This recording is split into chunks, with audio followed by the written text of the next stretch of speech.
MBG di sana. Bubarin MBG, bikin susah.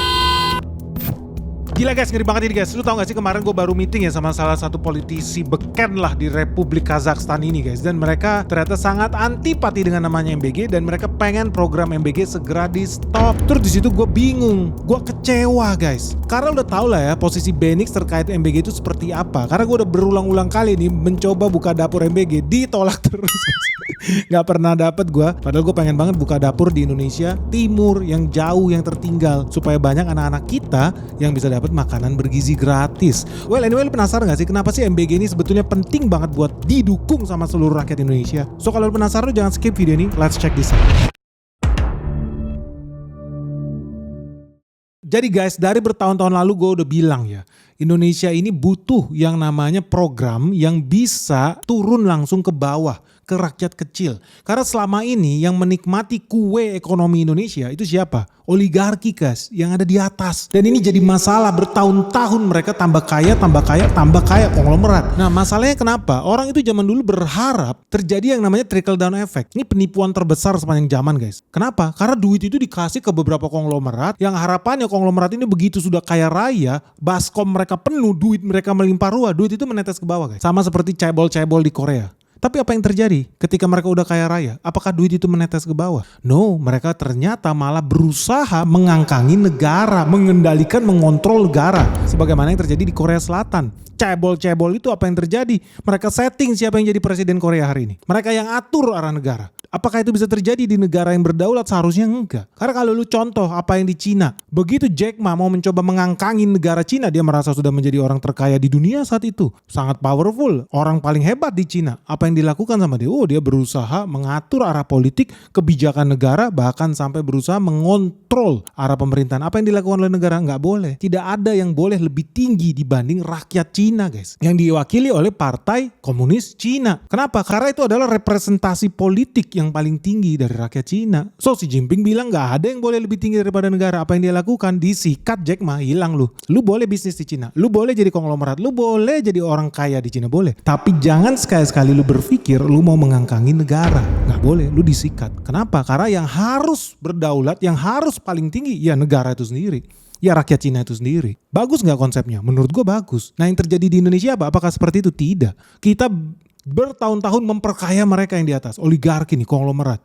Project-project semua mereka yang happy guys. Apa yang terjadi? Oligarki konglomerat berkuasa, dapat duit triliunan setiap tahun, bikin project-project palsu, jembatan, kota, gedung, bangunan. Akibatnya apa? Yang kaya direktur-direktur BUMN yang sekarang hari ini kolaps itu, BUMN properti rampok semua, udah kelar, selesai. So duitnya apa lari ke bawah? Enggak. Netes ke bawah. Tetesan tipis sekali guys. So kenapa gue berulang kali bilang gue mau mendukung MBG? Karena untuk pertama kalinya dalam sejarah bangsa Indonesia, duit itu tidak berkumpul di atas guys, dinikmati oleh oligarki ini dengan proyek-proyek antariksa mereka yang ternyata menetes ke bawah ya sangat sedikit sekali. Sekarang duit itu langsung dibawa ke bawah. Buat apa? Buat memperbaiki IQ bangsa Indonesia, memperbaiki anak-anak Indonesia yang masih banyak stunting, yang miskin, yang kurang gizi. Dan di sana juga terjadi apa? Penciptaan ekonomi, industrialisasi. Dan berulang kali gue bilang ini luar biasa, jujur. Dan gue sama sekali kagak dibayar pemerintah, gue bukan buzzer segala macam ya, kagak sanggup pun Prabowo bayar gue, kagak ada duitnya dia, jauh lebih banyak duitnya George Soros guys kalau mau nyuap gue. Tapi yang harus kita dukung apa?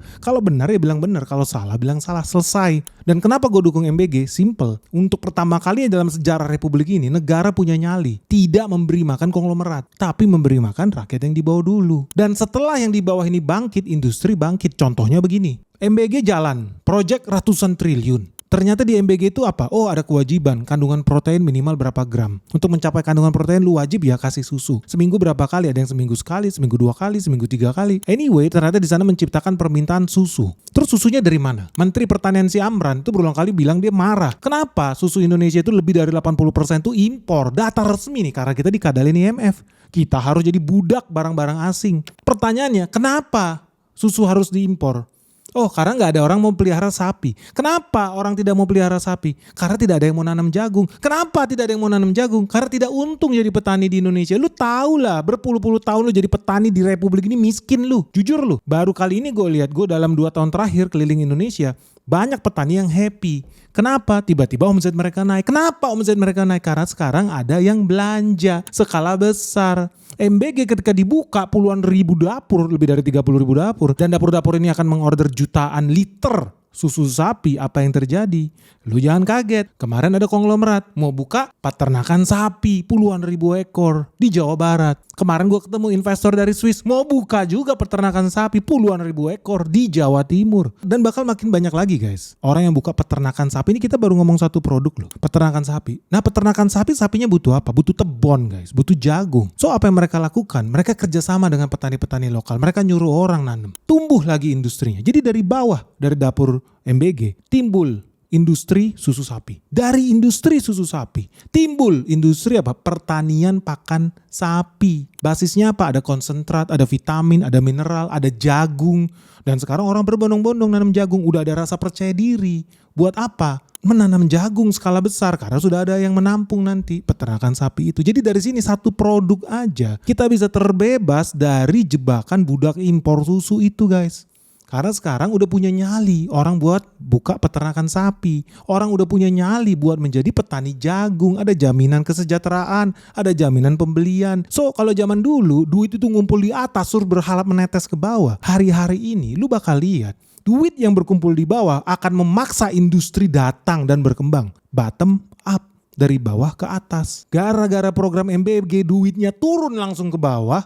Dinikmati sama siapa? Tukang cuci piring, tukang masak, catering, supir, petani, peternak, nelayan. Wah, hidup semua industri di situ. Dan ini kita baru ngomong satu bisnis loh. Bisnis yang terkait dengan kewajiban ada susu di dapur MBG. Kita belum ngomong yang lain. Apa? Yang paling banyak makan apa? Beras. Petani beras. Industri apa yang nanti akan tumbuh? Industri bibit, pembenihan, industri pupuk, industri pengeringan, industri penyimpanan gabah, industri penggilingan padi. Dan gue udah berulang kali bilang ini bisa menciptakan multiplier effect yang sangat banyak. Udah kita membantu anak-anak Indonesia yang stunting, kita jadi punya peluang nih menang nih di tahun 2045 nanti Indonesia emas. Karena anak-anak kita tidak lagi IQ jongkok, fisiknya udah sehat, otaknya sehat. Karena apa? Data dari UNICEF menunjukkan ya memang lu penting apa? Kasih makanan bergizi gratis ketika masih balita. Memang MBG juga ngasih, ibu hamil pun dikasih, anak-anak di bawah 5 tahun pun dikasih. Terus kalau yang SD, SMP, SMA apa masih perlu? Masih perlu. Siapa yang bilang? Bukan gua, ini data resmi UNICEF yang bilang, World Food Program bilang, WFP. Lu harus kasih, itu ada second window of opportunity. Masuk di situ. Penting guys, kalau nggak kita kalah. Tahun 2045 penduduk Indonesia bukan tambah dikit loh, tapi tambah banyak. Lah gimana kalau mayoritas penduduk kita bertumbuh ratusan juta, isinya manusia-manusia blow out, stunting. Yes, kalah negara kita bubar bro. Ya mau nggak mau dari sekarang kita harus intervensi. Makanya negara asing tuh jijik sama MBG. Mereka nggak mau lihat Indonesia maju. Mereka nggak mau lihat petani kita sejahtera. Karena faktanya ya MBG menciptakan multiplier effect. Memang prakteknya ada nggak yang menyimpang? Wah ada, si bangsat-bangsat koruptor-koruptor itu banyak. Bikin makanan beracun, bangsat harusnya di penjara itu yang punya dapur tuh. Serius gua, sikat itu dibersihin. Kenapa? Karena menurut gua MBG sangat penting buat masa depan bangsa kita. Dan multiplier efeknya sangat banyak. Menciptakan lapangan kerja minimal bisa sampai 5 juta loh. 5 juta orang tercipta lapangan kerja baru loh gara-gara program MBG. Perputaran ekonominya itu bisa sampai 700 triliun lebih loh setiap tahunnya. Ini masih di layer 1 loh. Belum sampai layer 2 ya layer 3. Tingkat apa? Tingkat pembenihan, tingkat pemupukan buruh tani, tingkat pelelangan ikan. No guys. Jauh lebih besar dari itu sebetulnya. Ribuan triliun loh perputaran ekonomi yang diciptakan oleh MBG ini. Asal dijalankan dengan benar. Makanya kalau gua diminta, Om Benik suarakan dong buat stop MBG. Siapa lu? Mikir lu, ternyata lu cuma anjing IMF. Setelah gua cek, oh dia cuma anjing-anjing IMF. Mereka pengen Indonesia tolol, Indonesia bubar. Karena kalau lu lihat dengan jujur, lu analisa dengan jujur, lu mau cek ke lapangan, faktanya apa? Petani-petani bahagia. Lu lihat nih petani di panggung, happy dia. Harga cabai naik, dia tanam skala besar, dia pengen nambah lahan lagi. Ada lagi nih petani dari NTT, sama juga, bahagia juga dia sekarang menjadi petani. Hasil per hari petani bisa dapat 300.000, 200.000. Itu pun tidak pakai ongkos-ongkos kendaraan lagi, langsung biar teratur begitu. Nanti jangan rame-rame satu itu komoditi kita oper. Jadi semua tercover semua. Terus di Jambi nih ada petani padi. Udah nih true story guys. Lu lihat deh. Harapan kita gimana Pak? Kalau Anjalon jangan lebih baik lagi, itu maksudnya. Karena sudah bagus lah, tapi kan yang namanya manusia itu kan tentunya dengan yang lebih bagus lagi. Dari situ lu udah bisa lihat ya guys, bahwa ya mayoritas di kalangan bawah ya mereka happy. Kenapa? Karena sekarang untuk pertama kalinya dalam sejarah, duit negara bukan berkumpul di atas memperkaya oligarki yang ujung-ujungnya apa? Mereka tambah kaya raya, duitnya dipakai untuk merongrong negara kita sendiri, nginjek-nginjek negara kita sendiri. Terus kalau kelebihan duitnya netes ke bawah, tidak, dibawa lari ke Singapura. Kan brengsek. Duit kita, keringat kita, sumber daya alam kita. Ternyata guys, ngeri banget ini guys. Perang di Timur Tengah tambah panas dan ujung-ujungnya harga minyak dunia pasti tambah naik. Artinya nih bakal makin banyak loh perusahaan-perusahaan di Indonesia yang tambah rugi, tambah nyungsep. Termasuk juga saham-saham yang ada di IHSG guys. So terus gimana nih caranya supaya lu gak tambah rugi, lu gak tambah miskin, lu gak tambah nyungsep lebih dalam lagi guys? Sebetulnya caranya gampang guys, karena ada di Sekolah Saham BENIX season 10 yang resmi dibuka lagi nih. Nah di sini seru banget guys, karena kali ini lu bakal belajar ya cara menghindari saham-saham yang pasti tambah nyungsep, yang pasti tambah rugi. Dan bukan cuma itu, lu juga bakal belajar cara menemukan nih saham-saham yang bakal diuntungkan justru ketika dunia tambah panas. So buat teman-teman nih, buat kamu-kamu yang masih pemula, masih newbie, masih beginner di dunia saham, dan lu pengen belajar gimana sih cara investasi yang benar dari nol. Nah inilah momen yang paling tepat, ini saat yang paling pas guys. Kenapa? Karena bentar lagi market crash sudah ada di depan mata guys. Kita menuju detik-detik yang menegangkan.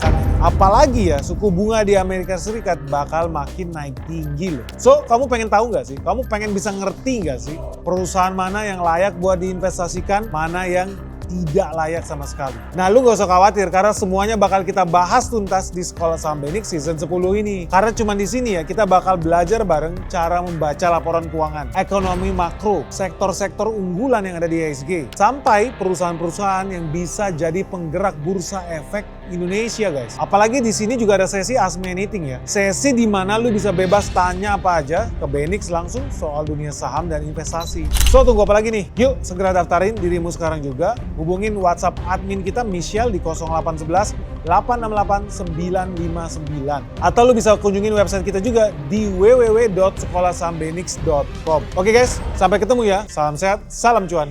Duit kita, keringat kita, sumber daya alam kita. Ternyata cuma jadi bancakan oligarki. Ujung-ujungnya apa? Mereka berusaha menjadi penguasa negara ini padahal ikut pemilu kagak, dicoblos rakyat tidak, tapi bisa-bisanya mau ngangkangin negara kita berpuluh-puluh tahun guys. Dan sekarang untuk pertama kalinya ada yang punya nyali nih buat bawa tweet itu turun dari atas langsung ke bawah. Marah semua orang, marah pasti. Singapura marah. Kesel mereka. Dan teman-teman di sini gue mau bilang bahwa kenapa MBG ini bagus, karena strategik. Namanya strategik ya buat jangka panjang. Lu bakal lihat hasilnya ya, dalam jangka panjang akan muncul industri-industri itu, karena pendekatannya bukan lagi bottom, bukan lagi dari atas ke bawah, tapi bottom up. Industri-industri itu akan bermunculan. Oh, udah mulai banyak ya yang makan nasi ya, bikin yuk penggilingan padi, bikin yuk perusahaan pabrik beras, bikin yuk perusahaan pembenihan bibit yang berkualitas, bikin yuk peternakan sapi, bikin yuk ikan sarden, bikin yuk pengalengan ikan, bikin yuk makanan frozen food, bikin yuk makanan buah-buahan. Wah, orang jadi semangat guys. Ini baru kita ngomongin di level yang paling kecil loh, di level petani. Belum nanti industri-industri yang bermunculan. So, dari sini gue mau bilang sekali lagi ya. Gue sih kaget juga ketika ngeliat videonya Prabowo yang terakhir ini nih. Bulan Januari ini konsumsi rumah tangga meningkat. Dan mereka katakan, yang mengatakan mereka, bahwa mereka merasakan bahwa MBG makan bergizi gratis telah mendorong peningkatan konsumsi rumah tangga ini dan mendorong pertumbuhan di desa-desa, di kecamatan-kecamatan, di lapisan yang paling bawah dari ekonomi kita. Jadi dari sini lo bisa lihat lah guys ya, posisi gua sama MBG tidak berubah. Menurut gua MBG harus didukung, tapi harus juga dievaluasi. Ada kesalahan lu perbaikin. Ada kejahatan lu sikat, lu penjarain lah, jangan dibiarin lah, masa anak-anak keracunan juga dibiarin. Dan gue yakin pun ya, sekelas restoran-restoran beken pun gue kemarin di Amerika Serikat banyak juga kalau lihat keracunan. Punya 5.000 cabang lah, itu pun masih banyak orang juga yang keracunan. Udah level restoran beken di Amerika Serikat, 5.000 cabang doang. Ini dapur SPPG ada 30.000 cabang, lu bayangin. Kalau 1% aja keracunan itu kan berarti ada 300 dapur guys. 1% aja signifikan loh. Makanya ini bener-bener harus diperbaikin betul-betul, dipantau, dievaluasi. Tapi kalau di stop, gua tidak setuju. Anggaran gimana? Ya kalau seandainya mereka nggak efisien, ya dikurangin, diefisiensi. Sepakat gua. Ya gimana ceritanya ada 300 dapur harusnya tidak layak jalan, tetap dikasih jalan, kan kebocoran namanya, pembodohan. Itu kan duit kita, duit pajak kita. Cut, selesai. Biar duitnya bisa dipakai buat hal yang lebih berguna lah. Selesai. Tapi kalau disuruh MBG di stop, gua sangat-sangat tidak setuju. Karena kita sekarang ini bicara tentang Indonesia akan mengalami ledakan jumlah penduduk nanti nih. Kita mau Indonesia jadi Indonesia emas, bukan Indonesia bubar. Indonesia gelap tahun 2045. Ini peperangan jangka panjang guys. Kalau kita nggak investasi dari sekarang, yang bakal merasakan kerugiannya ya lu juga. Kita semua. Gawat guys. Produktivitas rendah. Manusia-manusia tambah tua. Boomer sudah hilang. 2045 mereka ini bakal jadi para pemimpin kita nih. Dan kita mau para pemimpin kita nanti ini ya orang-orang yang solid, orang-orang yang capable. Gua sih pengennya anak kita semua nih, cucu kita semua ya lebih hebat dibanding kita lah. Masa lebih cebol, lebih idiot, lebih goblok kan enggak lah. Mau jadi apa bangsa kita? Jujur aja lah. Jadi ya suka gak suka, mau gak mau, gua sih tidak setuju MBG dihentikan. Karena faktanya kalau lu turun ke lapangan, lu ketemu dengan petani dari Sulawesi, lu ketemu petani dari Jambi, lu ketemu tuh saudara-saudara kita yang dari NTT tuh. Ya banyak orang yang merasa berbahagia. Ya kemarin gue habis dari dia yang ketemu petani kentang, happy banget. Omzet dia naik 3 kali lipat. Dulu dia gak punya mimpi mau nyekolahin anak dia sekolah. Mau sekolahin anak dia sampai universitas. Gak punya guys.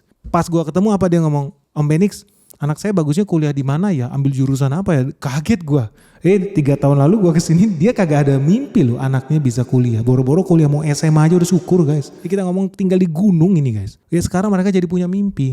Kenapa? Karena duit ratusan triliun itu tidak lagi dikuasai oligarki di atas, tapi turun ke bawah. Langsung guys. Lewat ya dapur-dapur SPPG ini yang harapan gua lah ya. Tambah bagus, tambah bener. Tapi sayangnya gini guys, kalau lu lihat ya banyak media-media kok banyak yang menyerang ini. Sama kayak media-media asing nih jadinya nih. Kayak anti banget sama MBG. IMF aja anti banget sama MBG. Tolol, betul-betul kesel gue. Tapi ya wajar aja karena mereka pengen Indonesia tambah goblok. Tapi yang bikin gue lebih kesel lagi, gue tahu di bawah banyak petani nelayan yang tambah happy kok. Jujur aja dalam 2 tahun ke belakang, kalau lu petani dan lu nonton channel Benix, lu merasa gak sih penghasilan lu tuh jauh lebih baik dibandingkan tahun-tahun sebelumnya? Kalau iya, kenapa ya mereka pada diem aja ya? Kok lu pada diem aja ketika negara untuk pertama kalinya berani pindahin duit dari atas langit ke bawah langsung, menguntungkan jutaan orang nih di bawah, di daerah terutama. Tapi kok mereka pada diem aja ya? Nggak kelihatan batang hidungnya. Coba lalu sebarkan video ini ke tetangga lu, ke teman-teman lu, ke saudara-saudara lu yang petani, yang nelayan, yang merasa diuntungkan dengan adanya program MBG ini. Jangan yang asik-asik demo itu orang-orang kota yang boro-boro nyangkul di sawah aja kagak pernah. Enak-enaknya bicara soal MBG di stop, MBG di stop. Harga BBM non subsidi terus minta diturunin kan bodoh banget asli. Coba dong tolong teman-teman di daerah, petani, nelayan, saudara-saudara kita. Kalau menurut lu MBG ini merugikan, lu komen di bawah ini. Tapi kalau menurut lu merasa kesejahteraan lu jauh lebih membaik, lu juga tolong komen di bawah ini. Biar fair, kita bisa lihat sama-sama nih. Sebetulnya MBG ini bagus atau tidak sih bagi bangsa Indonesia di daerah-daerah kita. Penting ini guys. Karena kalau nggak narasi yang berkembang di luar sana ya seolah-olah seluruh rakyat Indonesia anti dengan MBG. Faktanya tidak. Karena gua orang yang menghabiskan hidup di lapangan, di kampung-kampung, di desa-desa, di hutan-hutan. Dan kita lihat dengan kacamata real. Hello. Bahkan India aja gue udah cek dapur MBG di India, petani-petani di India. Gimana pentingnya program itu dijalankan di sana. Karena mereka pengen CEO-nya Microsoft jadi orang India. Dia pengen CEO-nya Google jadi orang India. Artinya IQ rakyat India harus naik. Harus ada makanan bergizi di sana. Faktanya hari ini, lu lihat CEO Microsoft namanya Satya Nadella, lahir di mana? Hyderabad, India. CEO Google namanya Sundar Pichai, lahir di mana? Chennai, India juga guys. CEO IBM Arvind Krishna, lahir di mana? Andhra Pradesh, India juga bro. CEO-nya Adobe, lu suka pakai Photoshop, Premiere, After Effects, CEO Adobe itu Santanu Narayan, lahir di Hyderabad, India juga. Gila. CEO-nya YouTube, Neil Mohan, dari namanya aja, iya orang India juga. CEO-nya Micron Teknologi nih, Sanjay Mehrotra, iya India juga bro. Jadi intinya banyak banget guys perusahaan-perusahaan IT itu yang lahir di India. Sehingga kemudian kemarin gue sampai terbang ke India, gue mau ngecek gimana ceritanya sih mereka bisa jadi pinter banget, bisa dipercaya menjadi CEO perusahaan-perusahaan besar di planet bumi ini. Simple. Ternyata India udah berpikir soal swasembada pangan sejak berpuluh-puluh tahun lalu. Karena mereka merasakan jijik jadi budaknya Inggris. Mereka harus merdeka. Tapi mereka sudah dimanipulasi untuk beli-beli barang impor Inggris. Tapi mereka kemudian berpikir kita harus revolusi. Apa yang dilakukan sama India? MBG dia bikin jelas. Tapi sebelum MBG dia udah berpikir nggak mungkin gue bisa bikin program MBG kalau tidak ada pangan. So apa yang dia lakukan? Mereka bikin revolusi hijau yang namanya Green Revolution. Dan gue udah saksikan dengan mata kepala gue gimana program MBG di sana, gimana program swasembada pangan di sana, gimana program swasembada energi di sana. Karena mereka pengen apa? India bukan jadi bangsa budak. Hari ini lu lihat berhasil nggak mereka? Berhasil. Ternyata dari swasembada pangan mereka yang mereka lakukan lebih dari 50 tahun lalu, hari ini menghasilkan apa?